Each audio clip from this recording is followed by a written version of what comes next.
So yeah, not much of a week to really describe besides just how and so on. But making my way through The Last of Us, shout outs Nick Offerman for that incredible episode.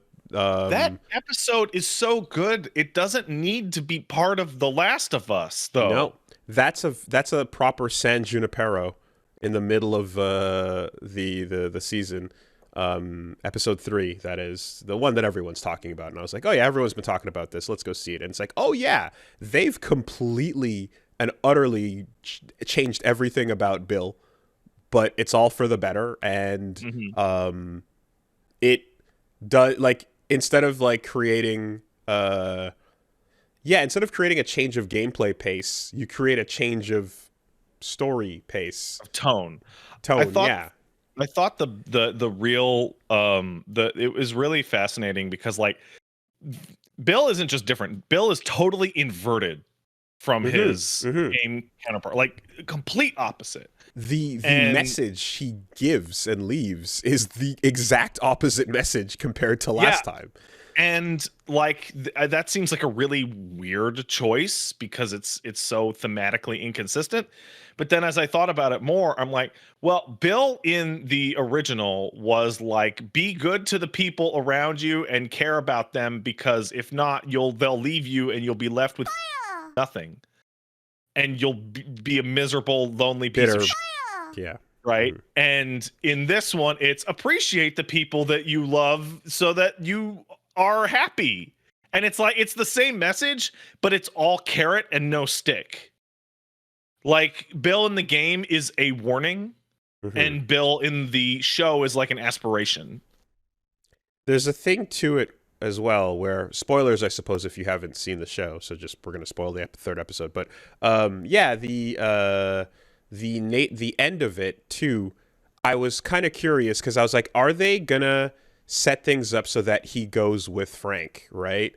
And when they did, I was like, but he's such a survivalist. He's such a, I'm gonna go through all the lengths I can to always make it. Like, to do that on your own is such a crazy intense thing that so many people can't do, that it's like, oh, like, is he actually gonna? And it's like, yeah, he does, and that just makes it even more of a powerful statement, right? Like, surviving to Bill is way more important than it is for most people, because most people wouldn't bother to do all the shit he does to make it, and then it means that much more when he gives it up, It's a fairly consistent scene that you see in a lot of post-apocalyptic stuff, and it's like, survival isn't enough. Like just having food, shelter it's not enough. Like, humans are social creatures. Isolation screws us up, and we have this darn desire for some kind of higher meaning or purpose or what have you that is just always getting in our way. Darn. Yeah. And I really do appreciate the casting as well, because it feels as if, like, Nick Offerman could have walked right off of Parks and Rec into that basement. Feels like that a lot. Right?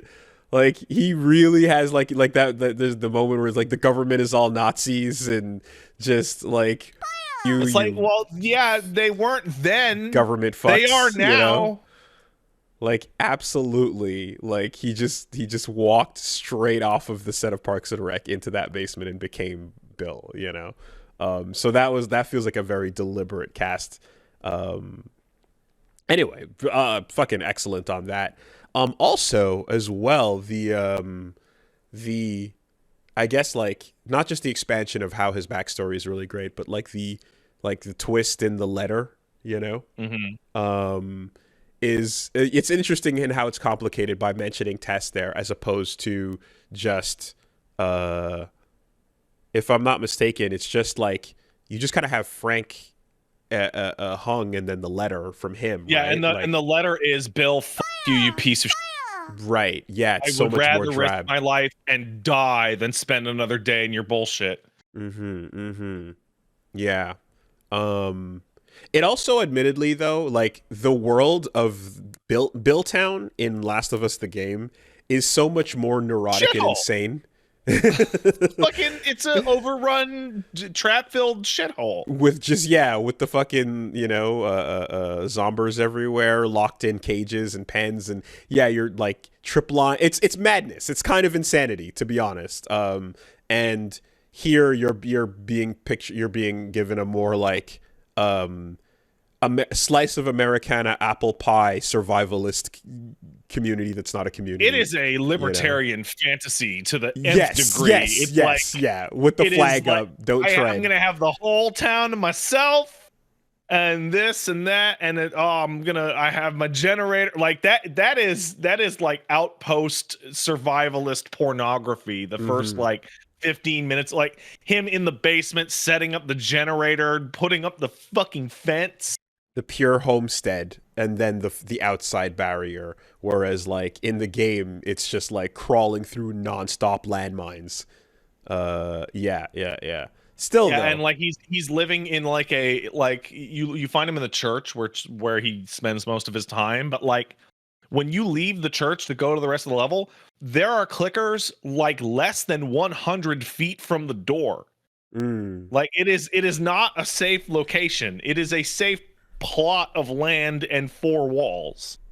And it also feels like I get like the idea in the game is that like only he can really make it through, if because he knows where everything is and how everything is set up. But like to anyone else just passing through, it just looks like lost land, but still really, really good episode, really well done, and a very nice way to establish, hey, we're gonna change shit sometimes, and when we do, it'll hopefully be for the best, right? Previous conversations notwithstanding. So making my way through that slowly.